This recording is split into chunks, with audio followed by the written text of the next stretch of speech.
One player ejected before halftime, his team down by 8 with less than 9 minutes to play, and one man who simply refused to let the night slip away. Anthony Edwards dropped 36 points, but it was the final 90 seconds that will be replayed all week. The biggest story was not just who scored the most, but who left the court early and what happened after, as Edwards himself said. Anthony Edwards, Timberwolves guard, small-time plays win big-time games. That's what we needed. Tonight, Minnesota proved exactly that. Western Conference second round, number 2 seed San Antonio Spurs versus number 6 seed Minnesota Timberwolves. San Antonio led the series 2-1. Minnesota needed a response at home. Target Center, 18,978 fans, a playoff atmosphere at full volume. The Spurs came in built around Victor Wembanyama. The Wolves countered with Edwards in a deep front court. Everything was set for a classic playoff game, until one moment in the second quarter changed everything. Here is where the story takes its sharpest turn. With 8:39 left in the first half, Wembanyama grabbed a rebound and, while turning to protect the ball, connected with a right elbow directly to the chin of Naz Reid. Officials reviewed the play and upgraded the call to a flagrant 2, an automatic ejection. Crew chief Zach Zarba explained, "There was wind-up, impact and follow-through above the neck of an opponent." Wembanyama walked off, having played just 12 minutes. 4 points. 4 rebounds. For a player who anchors San Antonio's entire identity, it was a massive blow. And yet, San Antonio did not fold. The Spurs outscored Minnesota 20-8 to open the third quarter and held an 84-80 lead heading into the fourth. Their resilience was undeniable. Coach Mitch Johnson addressed the moment directly. "I'm glad he took matters into his own hands. Not in terms of hitting Naz Reid, I want to be very clear about that. I'm glad Naz Reid is okay. But he's going to have to protect himself if no one else does it for him. And I think it's disgusting." So with their best player gone, how did San Antonio still lead at the end of 3, and why couldn't they hold it? Fourth quarter. Minnesota down 84-80. Then De'Aaron Fox hit a 3 to push San Antonio ahead 94-86. And that is when Edwards took over. A jumper, a floater, a deep straightaway 3. 5 consecutive points, deficit cut to 3. Then 2 free throws.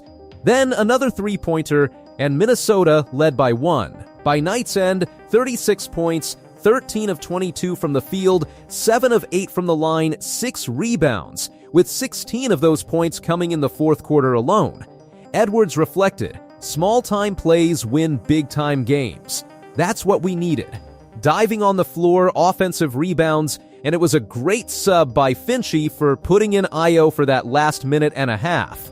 But this was never a one-man show.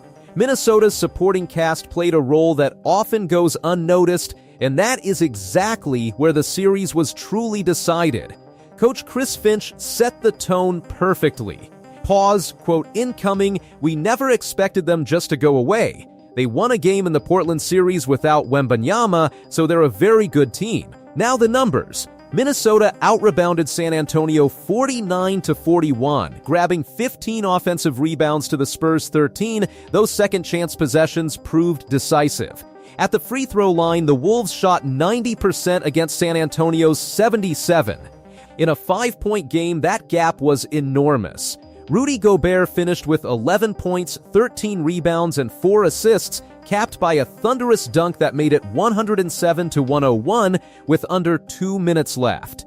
Naz Reid, the same player who absorbed that second quarter elbow, returned to contribute 15 points and 9 rebounds off the bench.